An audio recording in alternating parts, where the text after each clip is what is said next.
How's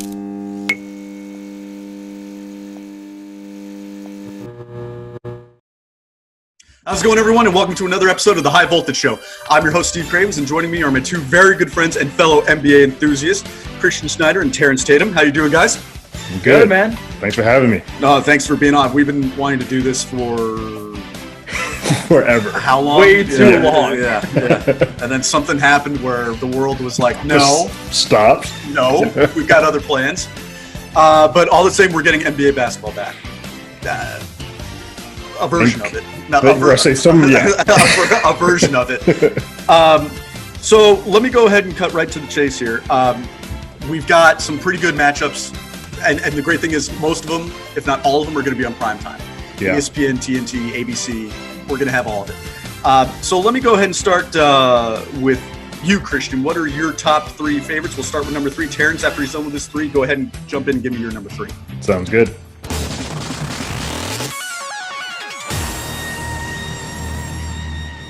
So my third most anticipated game of the upcoming regular season, nothing regular about this, is the Sixers and the Rockets, which is the last game for both of them of the regular season. I'm just dead curious to see what on earth is going to happen with those two teams match up, because you've got the Rockets playing their hyper small ball lineup against the Sixers, one of the biggest teams in the NBA, who have now moved Ben Simmons to the 4. Yeah. Which I heartily approve of, even though that endangers my beloved Celtics. But just to see what that looks like, also because it's at the end of the regular season, I think these teams are going to be hopefully in playoff form. It's not going to be one of those early games where just the rust is coming off in chunks. They're basically going to have fine-tuned what they hope to be for the playoffs. It's two extremely mismatched teams that are going to be wild cards in the playoffs, going after each other. Who the heck is going to guard Embiid? Who's going to guard Simmons at the 4? How are they going to handle, the Sixers' new lineup, etc.? So I think that's going to be a fascinating game of clashing styles. No, absolutely, for sure. Oh, yeah. Terrence? I love the Horford moving to the bench thing. That helped out the Sixers a lot. Yep, needed to happen. Yeah. For me, my third is the Grizzlies versus the Pelicans on August 3rd. It's about somewhere in the middle of the whole thing, but I am excited about that one. I mean, it's Ja versus Zion, but I think this is going to be what we get as our double play-in for the playoffs. I think these two are kind of, at this point, they're chasing each other for that 8th and 9th spot, and I think the Pelicans, I feel like, are going to have one heck of a run in this, because they're the kids. They have nothing to lose. They're fully healthy at this point, so I think they are going to put the Grizzlies on notice, and this would be the chance that this could be a best of 3, because this game's going to affect seeding, and then they might see each other again in the 8 and 9 playoffs, and then we can get like a whole trilogy of games within a good 2-week run, and I'd be excited to see that. Yeah, absolutely. I mean, I actually, on the list that I put on there, I did have it in my top 10 for sure, and in terms, it's got everything you could want, really. I mean, tons of storylines you got. One, like you said, seeding. So yeah, definitely agree with that. For me, I actually switched up my pick. I was thinking about putting one matchup. I was like, you know what? I have to put this one as my number 3, and that's going to be the Bucks versus the Rockets. Now here's my logic: is because one, I love the beef that kind of passive aggressive. That's stewed between Harden and Giannis. I love that because, I mean, it was one of those things where, like, I had a feeling, I was like, I wonder if James is going to say something or Giannis is going to say something to the other, because there was that kind of, like, underlying tension there between the two when they had that, like, very narrow MVP race. Right. So I think that'll be great to see them. That's on August 2nd. And I think I've said this a couple times, and I'm going to have another Rockets game on my list, and I'm going to ask you guys this. The Rockets are so bipolar. They're weird. Yep. I can't figure them out. Like, on one night, they're just like, you cannot stop these guys. And then the other night, they stop themselves. Like, they can't get out of their own way. And a lot of people want to be like, well, that's what happens when you play with Westbrook. But it's not Westbrook. It's the whole team. It's Harden's off. Yeah, it's not just Westbrook. I'm going to say, Harden can have a pretty significant off switch himself. Absolutely, So. yeah. As we've seen in the D'Antoni can playoffs, have an off switch. He's disappeared before in playoffs. Right. So, yeah. Yeah, I mean, it's brutal. I mean, so I don't know which team is going to show up on any given night. I mean, and then they can show up and beat the Lakers in Staples Center. Right. There's no team the Rockets can't beat, and there's no team the Rockets can't lose to. Correct. Yeah, absolutely. So that's my pick for number 3, because I love the Giannis Harden storyline, and I want to see how that offense, how D'Antoni's offense goes up against the Bucks defense. Funny thing I didn't realize, actually, I thought the Bucks had the best defense in the NBA. I thought that for a while. But you know what team actually has the best defense in the NBA just in terms of points against? Who's that? The Orlando Magic. Really? Huh. I wonder if that has to do with their pace, because maybe it does. If they slow the ball down, it's possible that's that was a trivia question. Minimizing possessions. Yeah, that was a trivia question the other night. Like, who has the best defense? Right, like it's just like them. Okay, that'd be one ugly 1-versus-8 series. I know. Short and painful. Well, what was the shocker last year? Was it it was the Raptors and the Magic, right? There was the Magic won game 1. That's right. We're like, what happened? We're like, are the Raptors? Everybody was like, are the Raptors? Yeah. And it was like pretty handily too. It wasn't like little. Yeah, they kicked their butts. Yeah, so it was like one of those things. Like, what? Like, did that just happen? Yeah. So that's my pick for number 3 is Bucks versus Rockets. So, Terrence, why don't we swing back to you? We'll go the other way. What's your number 2?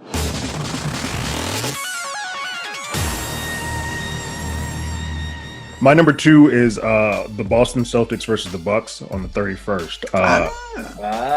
For me, and we'll get into who our finals picks are, but for me, Boston's one of the teams that I absolutely adore in this situation. I think they're young, and I love the coaching for that team. In the East, it's wide open, but I think the Boston's have one of the better shots of doing it. But they have a lot to prove because Milwaukee is number 1. They're 6.5, and the Bucks don't really have much to lose. And they're already 6.5 a game, so they have their first spot. Unless they just fall off the map, which I don't see happening, they have there. So this is like a preseason for them. But for the Celtics, they're like, oh, we got to go out and show and prove. Like, this is our game to say that we are on the same level as the Bucks, and it's game day. Like, we don't have much room to take this. And being one of the young teams, they don't have to worry about like getting into game shape as much as some of the other folks. They're already there. They're kids. They're just going to run up and down the court, and they know what they're doing, or can get to where they need to be really quickly. Whereas some of the older teams might take them a minute to kind of get back to the groove. Yep. Yeah, that's a great. I think that's going to be a great game too. Christian, I'm sure you loved hearing that. I did. I saw that. And and full disclosure for anyone watching this, in case you can't see the jersey there, Terrence. It's very hard for me to say anything positive about Boston.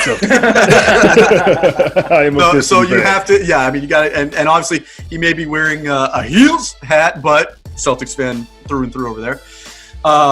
That's going to be a hell of a matchup, I think, too. And I think we all agree that's going to be. Wouldn't mind that ECF, to be honest. But that might be it. And I think that's also why this is an important game for Boston too, because it's seeding. Like, Miami is right on their tails, so they don't want to be seeing the Bucks in the next They want to see them in the Eastern Conference Final, not in the semifinals. Right. I'll bitch about that later. Christian, what's your number 2? Well, I also have a Celtics game, but a different one. So I've got the Celtics against the Raptors. Because I think for the same going off Terrence's reason, no one's catching the Bucks. No. But there's an interesting race going on with the Celtics and the Raptors because, Miami is right behind Boston. Boston is in spitting distance of the Raptors. The Raptors and the Heat have very difficult schedules. Boston actually got dealt an easier hand. And I mean, they've done their best to replicate what teams were looking at had the regular season played out. That's why the Pelicans, for example, have an easier schedule. It's not a Zion conspiracy. They actually did have the easiest schedule in the league. Gave them what they deserved. Hard for me to say that. But the thing is, the Celtics are 2.5 back of the Raptors. They're in a position where if they could gain a game and a half on them, then that meeting between the Raptors and the Celtics could be the thing that brings them to a tie. And that's massive when you look at the way that the bottom of the East is set up, because the difference between the 2 seed and the 3 seed in the East is ludicrous. That could be the difference between playing the Jamal Crawford Nets and the Philadelphia 76ers, who are now healthy. Right. That is a massive It's going swing. from essentially a bye to like, Right. oh crap, this is going to be a dog. Exactly. fight. So while the Bucks have very little to play for in the rest of this regular season, the Raptors and the Celtics have a lot to play for. Yeah. And it's the Raptors obviously are an incredible story this season. How they've weathered not just losing Kawhi, but also the injuries that have just laid waste to them during this season. They played great. How they look coming out of the restart and how the young Celtics, to Terrence's point, look. That's just going to be a fascinating game that could have larger consequences. You know, you brought up the Raptors having a great season. So before I give my pick, I just want to say something. Isn't it funny how with certain coaches, we don't really know how good they are until they really hit adversity. And, you know, so what I'm trying to say is last year, Nick Nurse is being questioned because we're like, all right, is it Kawhi? Is it the team? Is it the weak Eastern Conference? Is it a wounded Warriors team? Is that what this past season before everything went to shit, he proved this guy is a great coach. Yeah. Now Dwayne Casey on the Pistons, Terrence, remember when he got fired? We're like, what the hell are they doing? Yeah, it made no sense. It has nothing to do with Dwayne. I'm not going to point fingers, but there was a player who just mentally could not Just get over that hump. right. It's not the coach's fault. But that said, you know, Masai Ujiri, he rolled the dice. He was like, you know what? I'm going to fire the coach of the year. That's Bring still it bizarre to me. coach, and then I'm going to get Kawhi for 1 year and just hope that it all works out. And again, sometimes it works, but anyway, I'm getting off tangent. But yes, Nick Nurse has proved to be a great coach. Coach of the year in my book. Yeah. He's done a hell of a job, and again, it's through adversity. I mean, it's not like everybody's been healthy, like you said. They didn't have a cupcake schedule. They went out there and they fought every single night, whether or not they won or lost.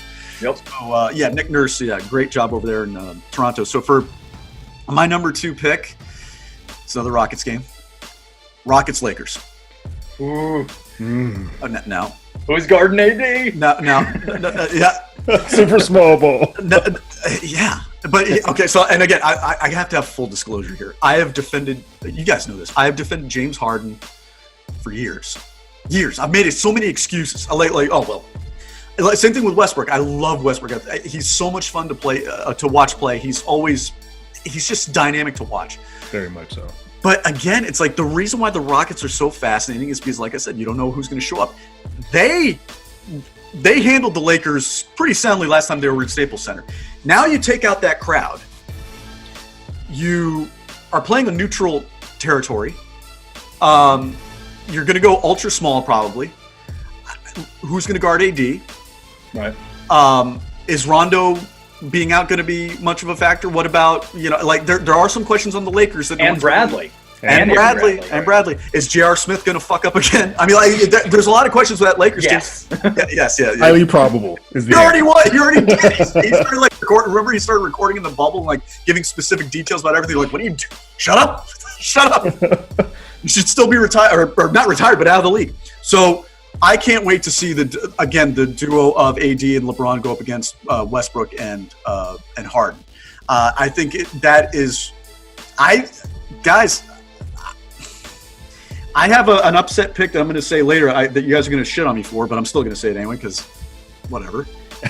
But I really do think there is a chance that if the Rockets and the Lakers meet, I think the Rockets could handle them pretty soundly. If I don't want to get into specifics later because we're going to talk about it later, but I do think the Rockets have what it takes to really, if not push the Lakers out of it, then really give them a run for their money. I think it really helps that the Rockets have a completely contrasting style to the Lakers, so it gives them a fighting chance. Like, they're completely different. They're just going to run up and down the court. Like, they're not playing that grinded, we're backing you in or trying to go to the paint. We're going to shoot and we're going to chuck, and if we make them, we have a shot. If we don't, well, then we're going to play our game and we weren't supposed to win this. Yeah. I think that's why I kind of see where your grain's going with that. I can kind of see where you're going with that because I do sort of see that if the Lakers, the way that they're built, do have some Achilles heels, and I think the Rockets could be that.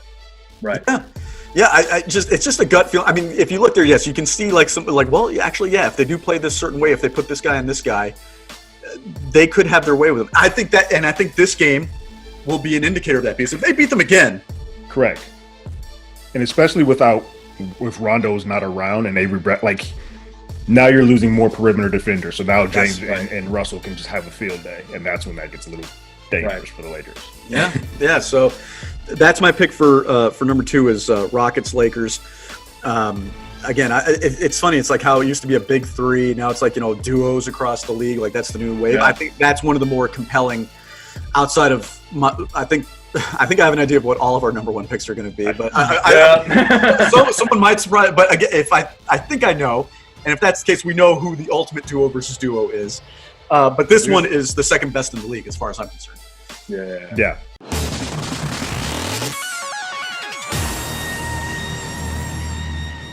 All right, so should we just all say it in unison? Because I have a feeling. Yeah, I was gonna say Clippers, Lakers. Is it's Lakers, Clippers. Okay. So we'll talk about it together. So obviously that is the. Am I wrong in saying that is the premier matchup in the league? Yes, it is. I mean, the only thing that could make this matchup better is if it was in Staples Center. There was about 10,000 far greater tragedies as a result of this pandemic, but the Battle of LA in the Western Conference Finals being taken from us is number 10,001. That's what we were all looking forward to. It stinks that we don't get to experience that in real time. I know. Yeah. And I remember when all those news stories started coming out, like, oh, Kawhi's going to join the Lakers.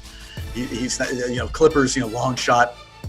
Raptors, he doesn't want to live in Canada anymore. He wants to be back home. Lakers, that's his dream. Blah blah blah. He even asked Pop, when he was on the Spurs to trade him to the Lakers. And then he signs with the Clippers.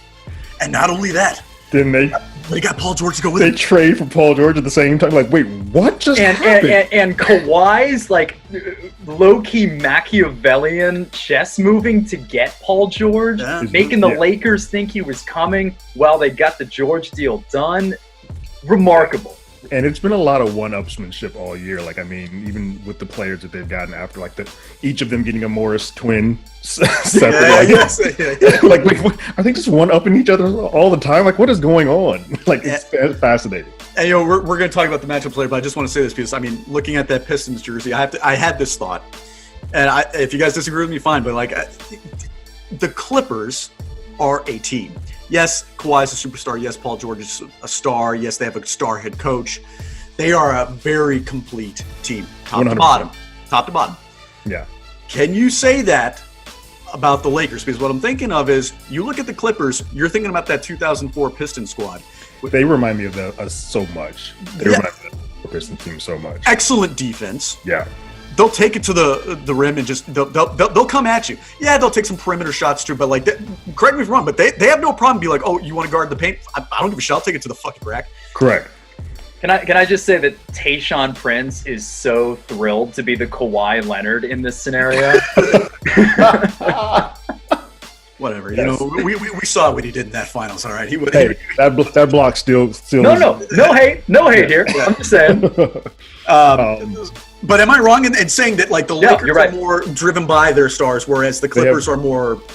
Once you get past the LeBron and AD of it, you start having a lot of questions with the rest of the Lakers. Coaching being one of them too. You kind of just start questioning a lot of stuff with them. Where the Clippers, from top to bottom, from coaching all the way through, you're like, oh no, this team is the one. Like, you can see, but because LeBron is who he is, everyone's still always like, well, the Lakers are the ones to beat.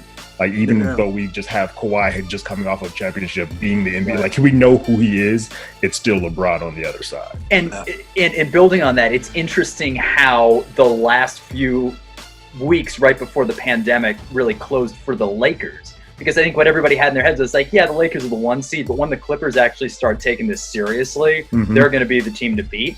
And then LeBron just turned back the wheels of time and caught fire.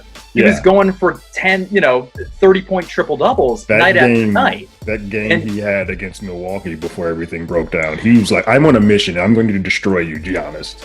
Yeah. Giannis got the better of him in Milwaukee, and then LeBron just tagged him back. Yeah. God, that was like back around Christmas, wasn't it? The first meeting. The first meeting, Milwaukee. That was like December. Mm-hmm. Yep. God, wow. Time flies. I'm interested. I mean, as a Piston fan, Reggie Jackson also has been a big addition to the backcourt of that Clippers team. Like, Like, he played really well, and I think, I mean, we'll get into it later when we go into some other stuff, but I think he's a very important cog for that team, and I'll explain why a little bit later. Yeah. For sure. Well, yeah, that's our pick for number one is Clippers, Lakers. I mean, again, it's the Battle of LA in Orlando.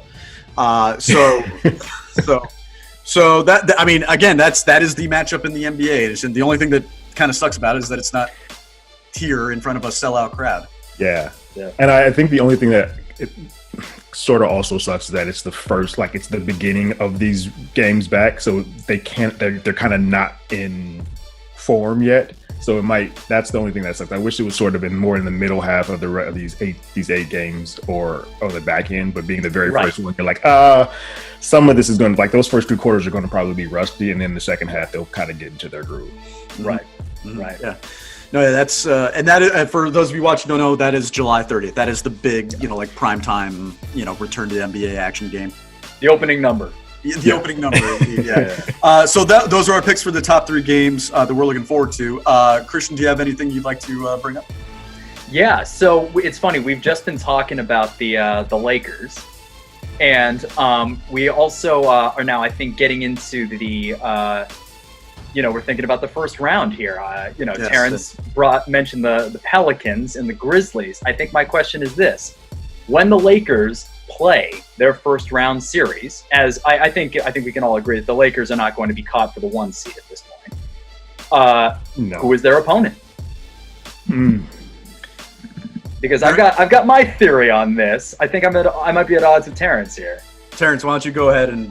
It's interesting because I still think that it's going to come down to the 8 and 9 is going to be Grizzlies and Pelicans, and I honestly... Really? Wow. I do. I think it's going to be 8 and 9, and depends on how well... one of the keys for the Pelicans is how well Lonzo Ball kind of, like, operates as a point guard for that team. And I think if the Pelicans get it going as a young team who has absolutely nothing to lose, I think that they will give the Lakers pure hell. And I'm not saying that they will win, but I think it's going to be a lot closer just because they're young kids. You got Anthony Davis, like, I got to chase this kid around all the time. Like, what is happening right now? How did we get here? And I think it becomes one of those things like, oh crap, now we have to win this. Like, before, the Lakers, like, most of the time they're just like, oh, we're going to win these first 3 series. This is going to be a cakewalk. We're easy. When you play someone like the Pelicans, I think it becomes like, oh crap, they're now on prime time. They're finally getting TV cameras, because normally the Pelicans would not get this much TV exposure at this. Yeah, if there's one thing Zion Williamson needs, it's exposure. Right. Yeah. He's sitting there like, oh, I'm now, like, I already have TV following, but now I can just become a superstar by just dethroning, like, oh, there's going to be a lot to prove for that Pelican squad. And I think they are going to take over that 8th spot over Ja Morant's Memphis, and I think that will be the team. And the NBA wants that to be the first round. Oh, yes, they do. Yeah, I know. It's hard to... When you say things like that the NBA wants something to happen, I get so cynical. It's like, you're right, Terrence, because and they're going to do everything they can to ensure that happens. I don't want to believe that's true, but I do believe that's true. But that said, Christian, I want to tell you who I think real quick, and you guys are going to shit on me for this, but I don't care because I believe it. The Blazers are going to make the 8th. No, I got that too. Yeah, really? I got your back. Okay, cool. I mean, here's the thing. I think I don't know what the hell happened to them this year. I don't either. I don't. Oh, no. I got you. Well, I don't know what happened. I'll inform you. I will inform you on what happened to the Blazers. Inform me, because I mean, too. But go ahead. They had absolutely no front line, and here's the difference. So they had Yusuf Nurkic, I think I'm pronouncing his first name right, and Zach Collins were both out, and they traded lost Enes Kanter. I can't remember if he was traded or if he was a free agent. They lost their top 3 big men from their Western Conference Finals run last year. So they were plugging in my guy Nasir Little, who just wasn't NBA ready. They were doing everything they could to patch the holes in their front line, and as a result, their interior scoring was non-existent. Their rim protection was non-existent. Nurkic and Collins are both back. And CJ was having a really odd year. Like, he was playing a bit under what he had been doing the previous 2 years too. Yep. But, like, let's make no mistake about it. The Portland Trailblazers that are arriving in the bubble right now are an infinitely better team than what they were in the regular season. And they're 3.5 games 1,000. back. Yeah, they're and I think experience is going to come down to it too. Because I mean, oh, and by the way, I mean, John Morant, Rookie of the Year, right? I mean, we all agree on that. Yeah. Correct. Okay. Absolutely. I'm getting really tired of these people coming out and saying, "Well, no, it's Zion." It's like, no, but it isn't.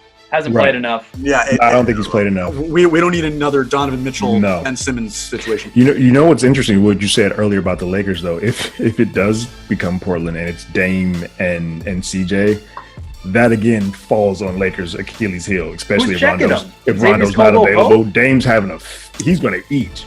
He's going to eat a lot. So that was actually going to be my stunner that I was going to say later, but I'll hold on. But no, wait, no, let's hit it. You got Blazers taking out the Lakers?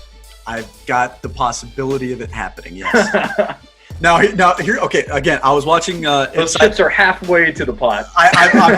So here it is. Like I got the chips right here. I'm about to drop them. I'm thinking about it. I'm staring really intently. You still got the hand on the chest. I'm like, I can move this back if I want. But on Inside the NBA, they do the thing with like the little yellow things and they stick it up. Yeah. And Barkley's like, here, I got one. If the Blazers make the 8th seed, they're going to take out the Lakers. And then you got Kenny and Shaq and like, what?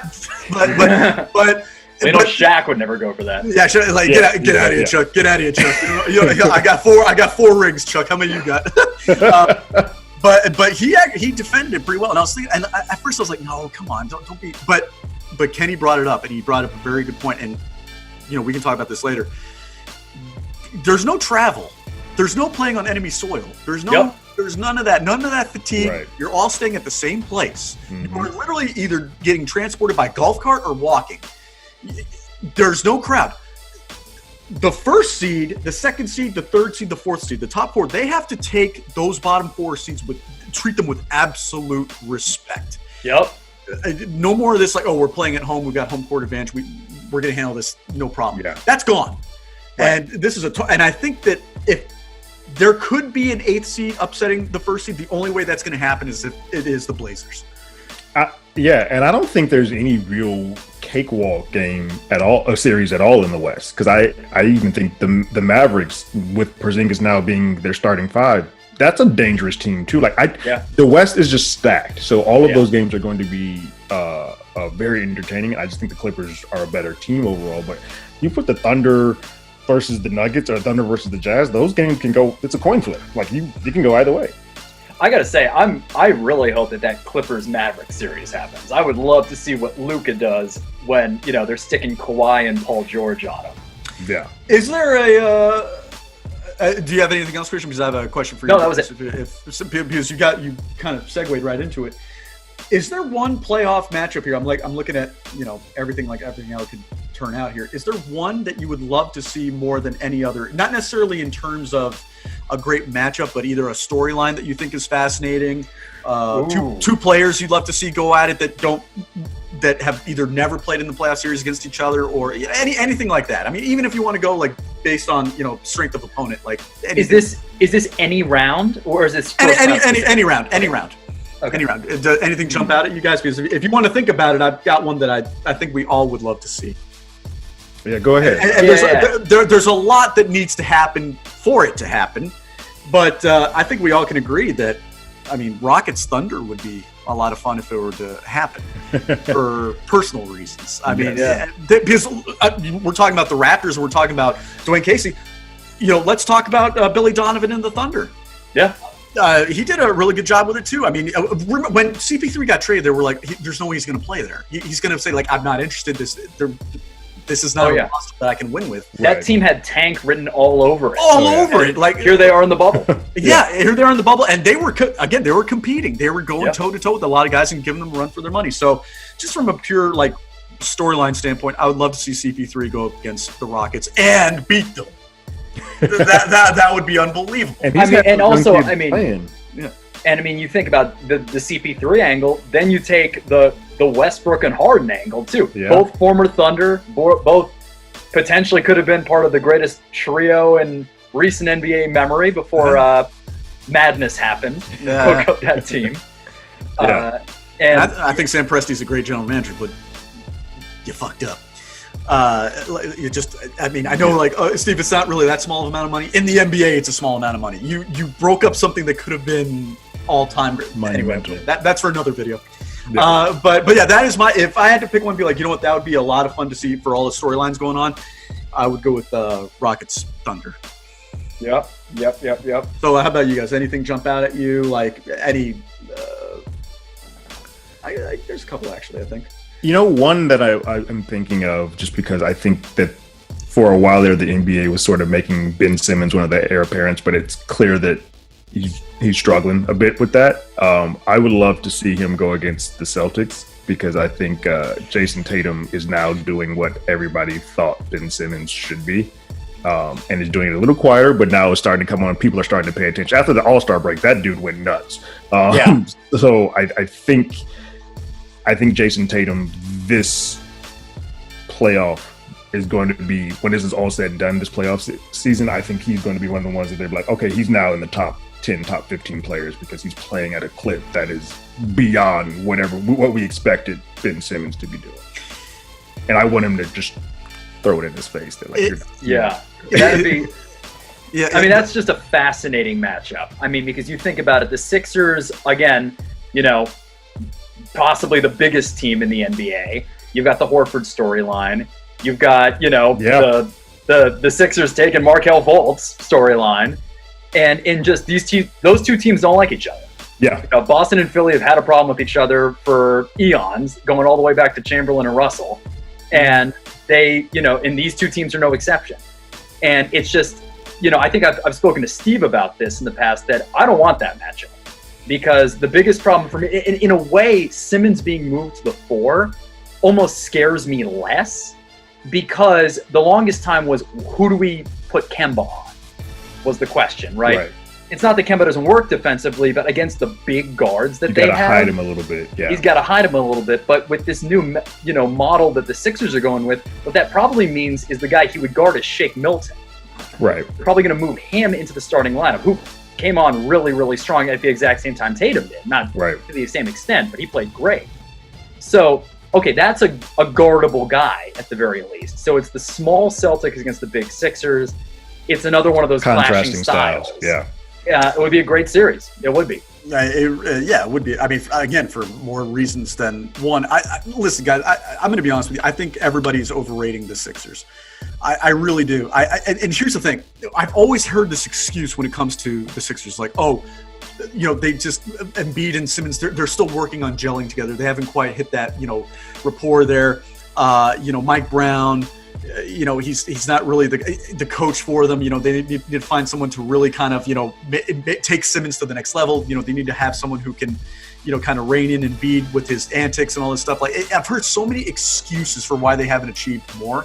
And I know I keep hearing, they're healthy now. They're healthy now. I think they are a mentally weak team. I was gonna use that exact same phrase. I don't mentally trust the Sixers. Like, there's something mentally off with them, and I don't know if it's a coaching thing. I don't know if it's like the superstar that they're dubbing as a superstar. Embiid is the person to be the number one on that team, because I don't. It could also be the pressure that the fans in Philly put on them. Yeah, I was like, it could be the Philly is just like New York as far as the way that those fans get on there. They got high expectations. They see the talent on that team, and they expect great things. Yeah, and look at what they had to go through to get that talent. Yes, and they've been trusting the process for a while, for a long time. And I think you take someone like who was probably the glue, or at least the person who could be the veteran, like Jimmy Butler, off that team, and then they just don't know how to operate as a team without somebody like a vocal leader on there. Like, they don't have a leader on that team. Well, they also got a guy to hopefully fill that void in Al Horford, but they just couldn't find a way to make him work with Simmons and Embiid. Correct. Yeah, he's a good character for them. He is. He's not a lineup match. And that's why they moved him to the bench. And I think when a team that young add somebody like that and they start losing, they kind of just start tuning him out. Like, I think Al Horford unfortunately no longer gets the ear in that locker room, because while he was contributing at a high level, they were losing those games, and that kind of just turned Embiid off and Simmons. And I don't really know, honestly, as a 1 and 2, I don't think that it doesn't look like Embiid and Simmons actually gel together on the floor. They don't. Yeah. It'll be interesting to see if that 4-5 combo works any better. I mean, if they space the floor with the other 3 players appropriately, Like, that could be a nasty high-low attack if they get it right. That's a huge if, considering, how much faith we have in Brett Brown. Yeah. And we're talking about. I was talking with Nick Tubbs actually, and we're talking about Nate McMillan for the Pacers, and he suggested that if the Pacers don't get out of the first round this year, then he's gone. I said, you know what? No, hold on. This is an extraordinary year. You can't. He's a great coach, and if Oladipo's not playing, you can't. But right, I was saying, if Oladipo's not and they there, didn't even have him in the regular season. They massively overachieved with Brogdon and Sabonis. Yeah. So, but my point in saying so is a coach that I think will not be immune to. Oh, this is an extraordinary set of circumstances. Might be Brett Brown. I think it's time. I feel like Brett was on thin ice last year, and the fact that he was able to come back and kept his job was that in itself was a miracle. But I think now it is like you got to go if we're regressing every year now. So yes, right. Yes, yeah, and again, it came down to a Kawhi Leonard shot of shots last year to knock him out of the semifinals. But again, I mean, remember, 2 years ago, we're talking about Celtics Sixers. Remember, the Celtics were severely undermanned, I guess you could say. Understaffed, like it's freaking Target. There were no attendance in the arena. It was terrible. Understaffed, yeah. People couldn't get a drink. But they were undermanned. And they beat them in 6 games, correct? In 2018? 5! What the fuck? So and on paper, the Sixers were by far the more formidable team because at the time they were healthy. 100%. So that was a huge missed opportunity right there. And again, that comes down to Brad Stevens being an incredible coach and figuring out teams' weaknesses like I think, honestly. Yep. And also Tatum and Brown leveling up in the absence of Hayward and Kyrie. Kyrie, yes. Right. So I don't trust the Sixers at all. I keep hearing, all these things. They're healthy. You keep talking about moving, the floor. I get all that. I don't. The mental strength is such an underrated thing here, especially since you don't have your fans. You do not have that roar of the Philly crowd anymore. Are they going to have music? Are they going to have anything like that to kind of? I was going to say the question is to which version of Ben Simmons shows up, because home Ben Simmons was always great. Away Ben Simmons wasn't that good. Now he's in a neutral spot. Are we getting the trash one the whole time now? That's the question now that home and away thing has been removed, especially regarding the Sixers, right? Because they were a brilliant home team, a horrendous road team. Now they're neutral. So what are we getting? Yeah. I'm telling you, there's a lot of questions there, and they might make it to the semifinals. But I mean, so they are they're in the 6th seed, right? But tied with Indiana in games, and Indiana's got no Oladipo. That 5 is very gettable if they can get their act together. Yeah. Okay, so let's just say the Pacers stay on course. Just unlikely, but let's just say it. Okay. Sure. They stay at 5. Let's say the Heat stay at 4. Let's say Let's say the Celtics leapfrog the Raptors, and the Raptors drop down to 3. Either or, Celtics stay at 3. Whatever. Do you think the 76ers have what it takes to beat the Celtics or the Raptors? I mean, again, there is a version of the 76ers that absolutely can beat them. But it's weird. I don't think the Sixers can beat the Raptors at all. I think there is a version of the Sixers that could beat the Celtics because the matchups are so different. Yeah. But considering how mentally weak they are and how much of a better coach Boston has than Sixers, I just see it going Boston's way. But there is a chance, at least versus Boston. I just think the Raptors overall are a better team and have length, whereas like Paul Siakam's he's going to eat well against the Sixers. Yeah, right. Yeah. So that, I mean, again, I think they're overhyped. If they take the 5th spot and they play the Heat, I think the Heat are going to shit on them. The Heat have given them so many problems this regular season. I mean, the biggest one that was just kind of like get off the floor was the 3rd matchup in Miami, where Butler, Bam, they just were just like, nah, you know what? We don't feel like making it a close one tonight. And then the Sixers, you could see it. This is why Brett Brown is gone. You could see the Sixers in the middle of the 3rd quarter just say, you know what? No. And that's why I think a team like Miami would just eat eviscerate them because Which- they're going to put their foot on the neck. Yes. And going and keep going. And it's like, I'm going to stab you while you're down. I don't care. Where the Sixers will easily fold. And he's like, cool, we got you now. We got you right mentally where we want you. Yeah. And I think Steve has introduced what my offering would be for a series I kind of want to see because of the plot lines. That would be Heat Sixers. I just want to see Buckets. angry Jimmy Butler. Yes. Well, how much crap did he get when he left the Sixers to go to Miami? They're like, what are you doing? The Heat? Who do they have? You're not going to contend? You're in a championship roster with the Sixers. And here's the thing too. What is the playoffs? What are the playoffs time for? It's time for stars. Now the Heat have done a really, really good job of spreading the wealth around, being a whole greater than the sum of their parts. But they do have a star on that team, and that's Jimmy Butler. And the question is he going to try to take on the load of like, I'm getting 30 a game, as well as doing all the other stuff that I do so well, just to prove a point. And he takes pride in doing everything but score. He can score though. That's the thing. And he facilitates really well. We have guys. We have plenty of shooters. Kendrick Nunn has been a revelation. Yep. Tyler Hero is back healthy. Myers Leonard is healthy. Yeah.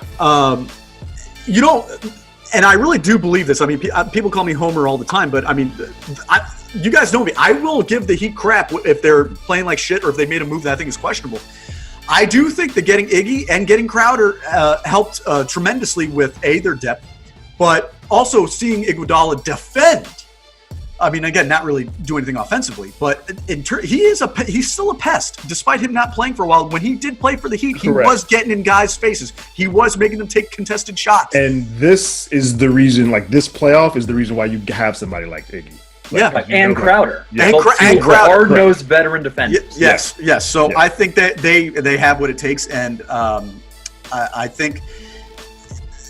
Okay, again, call me a homer if you want, but in terms of the team completeness, in terms of the team mentality that does have a star, they do remind me of the Clippers a little bit of the East. Not in terms of talent, but just in terms of a team that was assembled that on any given night can go toe-to-toe with anybody.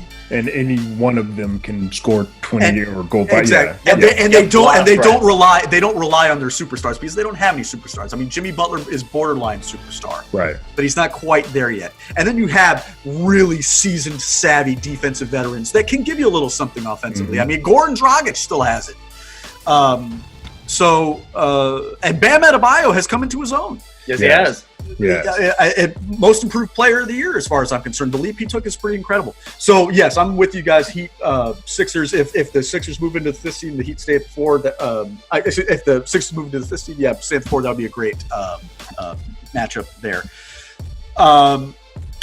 Christian, do you have anything else? Terrence, do you have anything else? I mean, we could talk about this all day, but I mean, Terrence, do you have anything that you'd like to bring up?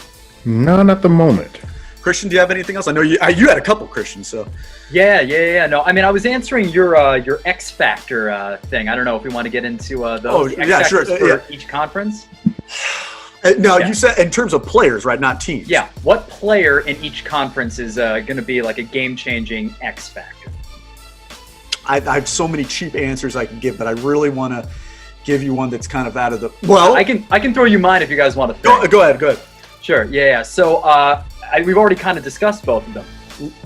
Ben Simmons in the East, if he can find his mojo, that's huge. Yeah.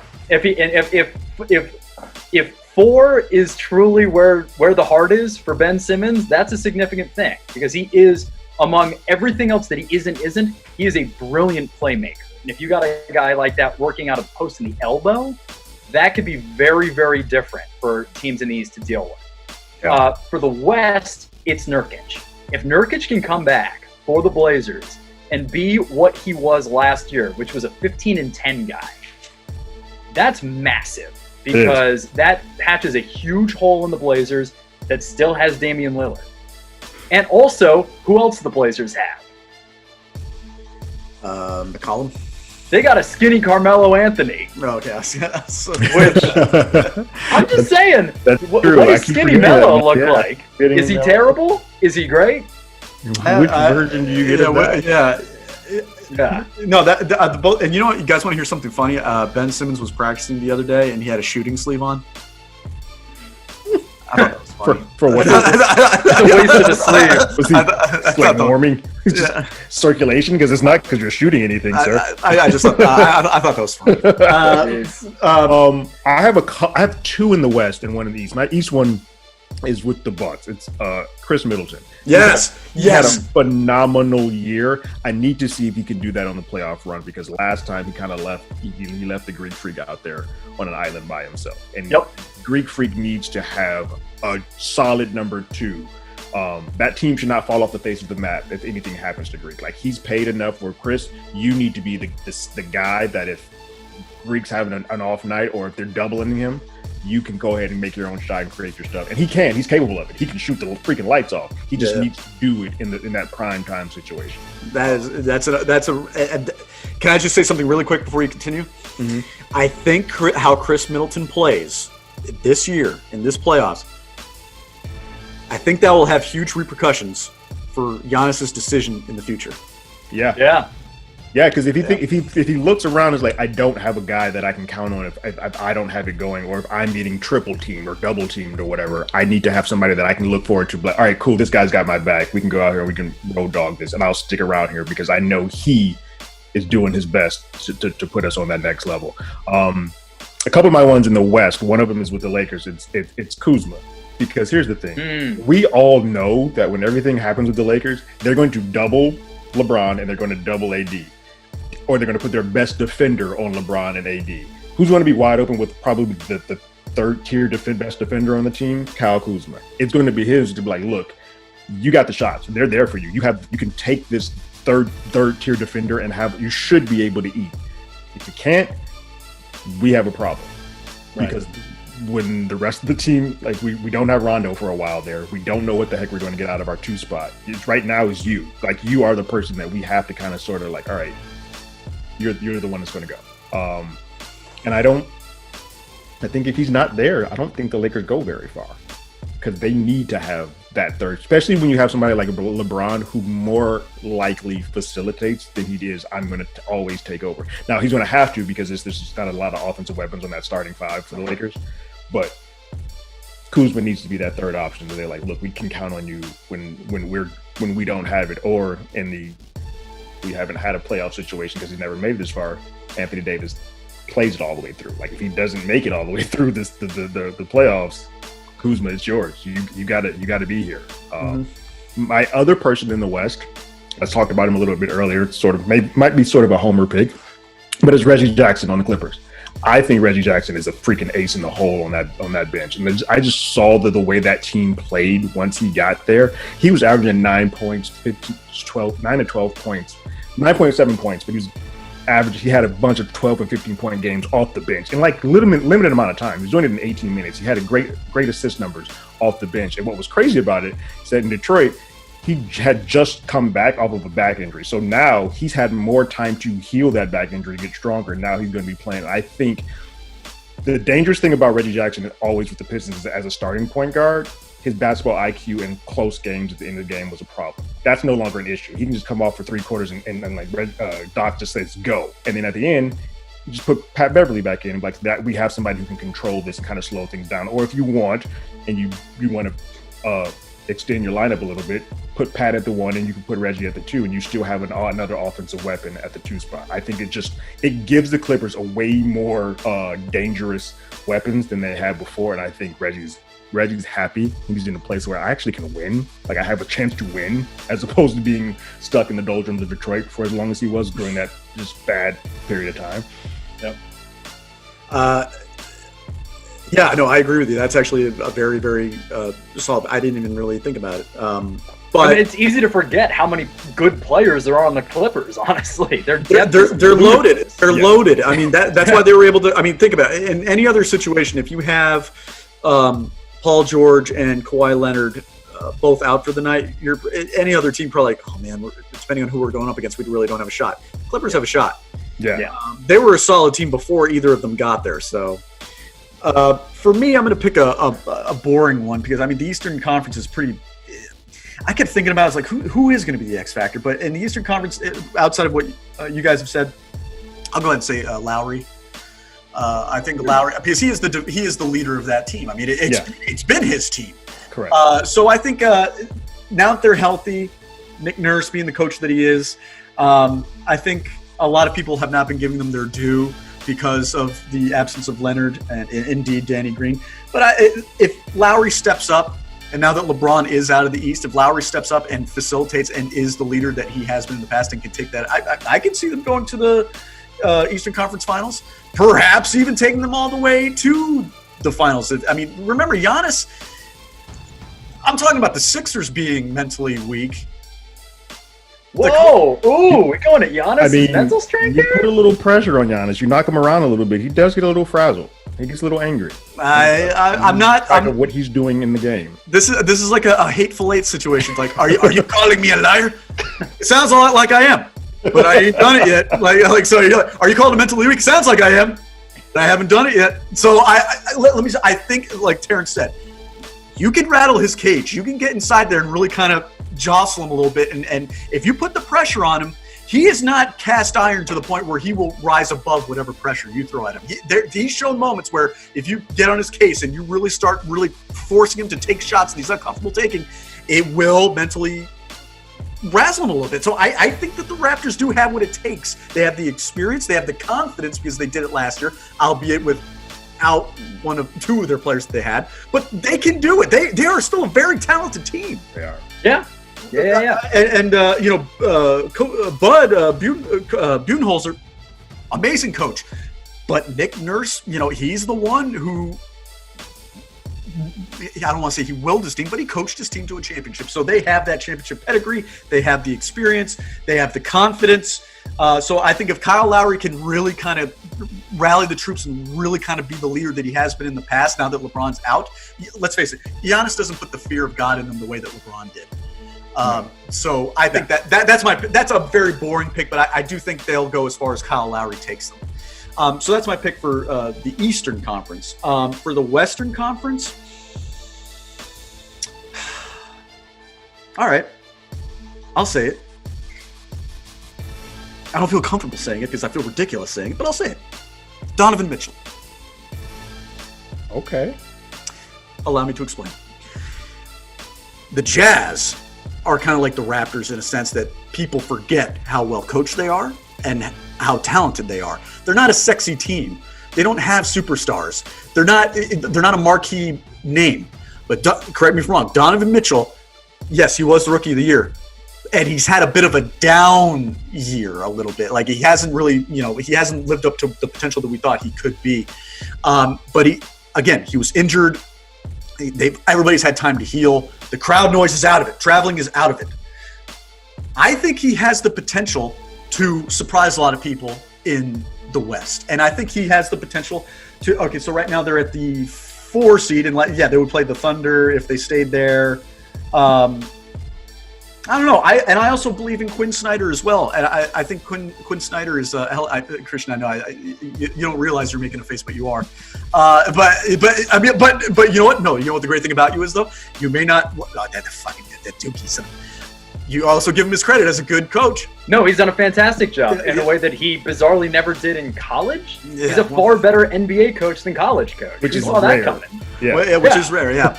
But you got Quinn Snyder out there, and I think if Donovan Mitchell, now that he's healthy, now that he's rested, can take that very underrated squad in the West and make some noise. Because they had some games before everything went, tits up, where they were really making some noise, and they were really kind of surprising people. Like, wow, I didn't think the Jazz were going to be able to do that without Donovan Mitchell. Oh, I didn't think Donovan Mitchell was going to be able to come through in the clutch like that against. There were teams, like I saw the highlights where it's like, that is very impressive. So again, it was kind of an inconsistent year for him. But if he can achieve that consistency and he is fully healthy, and they're a great defensive team too. Let's face it, a lot of teams in the West, Clippers have great defense. I almost said the Rockets. I was like an idiot. But again, I think that the Nuggets do too. The Nuggets Nuggets have a good defense. Lakers have a good defense too. When LeBron wants to play defense. But that's my pick for an X factor is Donovan Mitchell, because I think that a lot of people are sleeping on that squad.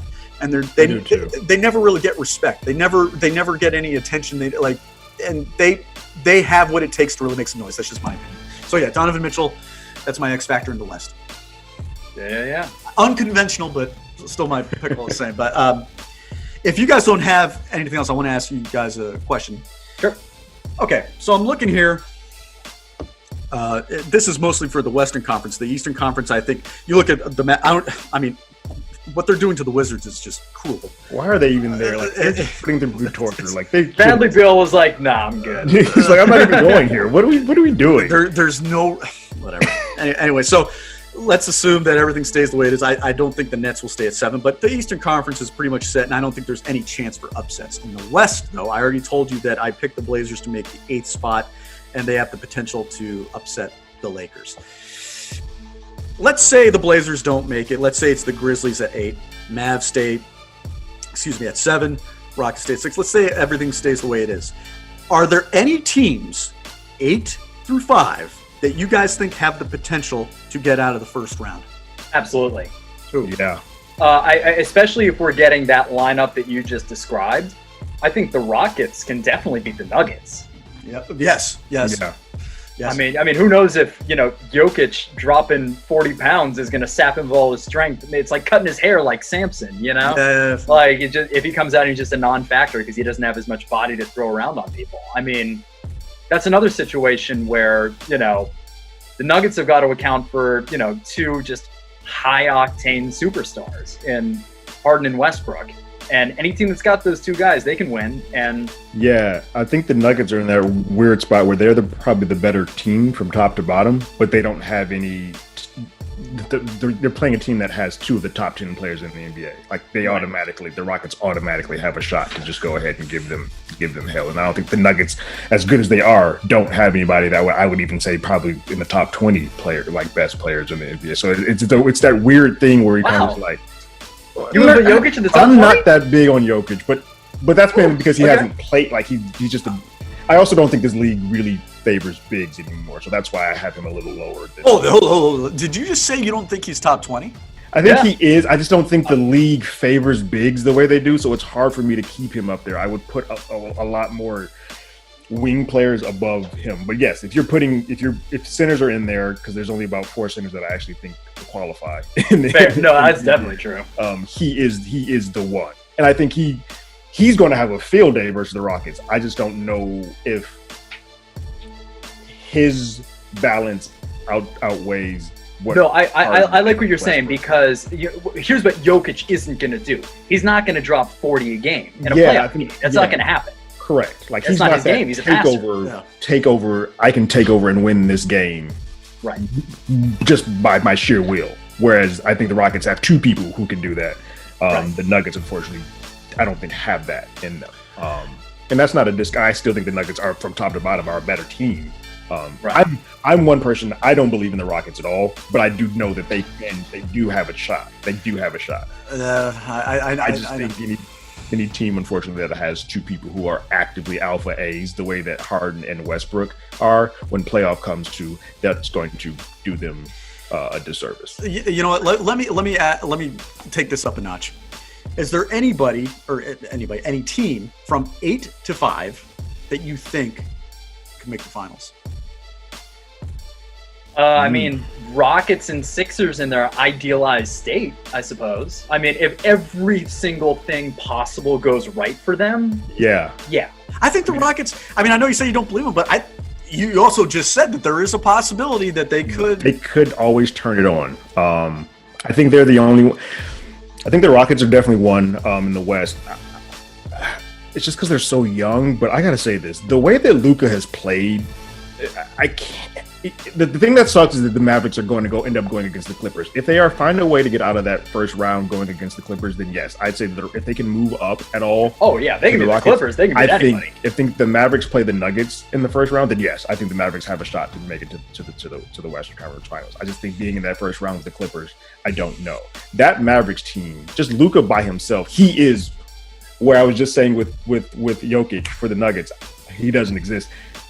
Luka can do that. Luka's just a walking freaking triple-double. He can take over a game and do whatever the heck he wants to win that game. So I think the Mavericks do have somebody that could, and that's not – I think Seth Curry is playing great for them. I think Tim Hardaway Jr. has finally found a team that actually is like, oh, I can fit here. Like this now, this works here. I can do this here. And Kristaps is finally back, and they finally put him in a situation where now he can pick and pop off of I think they're finally now getting it. I just don't want them to learn that versus the Clippers. But if they played in either the Nuggets or the Jazz, yeah, they can definitely go to the Western Conference Finals. I try never to say like anything in absolutes, but if they stay at the 7th spot, they're not getting past the Clippers. Yeah, that's a tall order. It's a tall order for a young team to do that. I feel very comfortable saying they're not going to get past the Clippers. Again, maybe I shouldn't be that confident because again, like, you guys are right. I mean, I was talking about like, the Jazz don't really get it. Well, the Mavs, Luka gets all the attention. The team doesn't, and the team is actually pretty solid. I think they are a player away from being solid contenders up there with the Lakers and the Clippers. But again, it's all about seeding right now, and I don't think they're going to overtake the Rockets. I think they are going to stay in that 7th spot. Is Oladipo out? I know he keeps going back and forth. Okay. No, he's out. He's done. He's going to focus on his rehab some more, and honestly, I don't blame him, man. I mean, but again, who knows? I mean, we keep talking about like this is not your standard postseason. It's not. And also these final 8 games, the NBA could say this is the conclusion of the regular season all they want. It's not. This is a tournament in itself. Mm-hmm. It is. It's about okay. You want to get in the playoffs? Fine. You want to stay at the 4th spot? You want to stay at the 3rd spot? Fine. Earn it. This is not like, oh, hey, we'll just kind of tidy this up. No. Every game is a playoff game in itself. So that's what's going to make this very interesting, including not having your home court. I mean, it's so. Again, I'm very upset that we're not getting Lakers Clippers in Staples Center. Just like I'm upset that we're not getting a lot of matchups in their arenas. But at the same time, this is a once in a lifetime kind of thing that we're going to see here, and it makes things that much more interesting. I mean, we'll see how it pans out. But I mean, I think we are going to see a lot of upsets, guys. I think this is the best time to see all those upsets because you think about it. Some of these teams, like the Pacers, were playing well before. I think they had won like the last 7 of their 10 before the break, and now all of a sudden they have to kind of basically start over, especially for that team because that's a team that was playing as a unit, and now you kind of have to get back into that groove again. It wasn't like they had stars. Like the Rockets are going to kind of get right back to it because we're just going to let Harden ISO all the time and let Russell drive to the paint. So we know what we're getting with that, whereas some teams like the Pacers or the Nuggets or like the Jazz, they have to get back into a groove. And if they don't get there within the first 6 or 7 games before the playoffs start, they might just get caught with a right hook to the face, like, oh crap, we're already out and I don't know how we got here. Yeah. And you also think about so many of these teams that have great home court advantages. Teams like the Raptors, teams like the Jazz, that you go into their building and it's just loud. It'll be interesting to see what the Raptors look like without having Toronto, screaming them on. Teams that had that home court advantage and were profiting off it have got to feel a little bit jobbed right now by this situation. The Sixers are the biggest one for me because, they play different at home and they thrive off that crowd noise. But they don't have home court advantage. That's the thing. And they were bad on the road. So I don't know that it is a negative for them. Yeah. Well, I guess we'll see. They're playing more road games than home games. That's my thing with the Sixers. Yeah. Road games. Yeah, right. I guess we can wrap this up quickly because we could talk about this all day, I'm sure. But and will and will, yeah. Just out of curiosity, who? I guess we can end on this note just to kind of wrap it up. But who would be your pick for MVP for the season? Yes. Giannis. Gotta be. Wow. Yeah. Based on basically what I said earlier, look, gotta be. I would say it's Giannis. Yeah.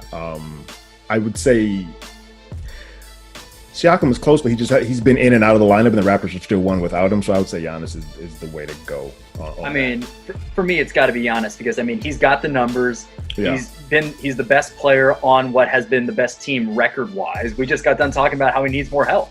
Correct. Yeah. So that's what's got to be for me. I really wanted to say either, and it's one of those things where it's kind of like recency bias. You think about all they've done lately.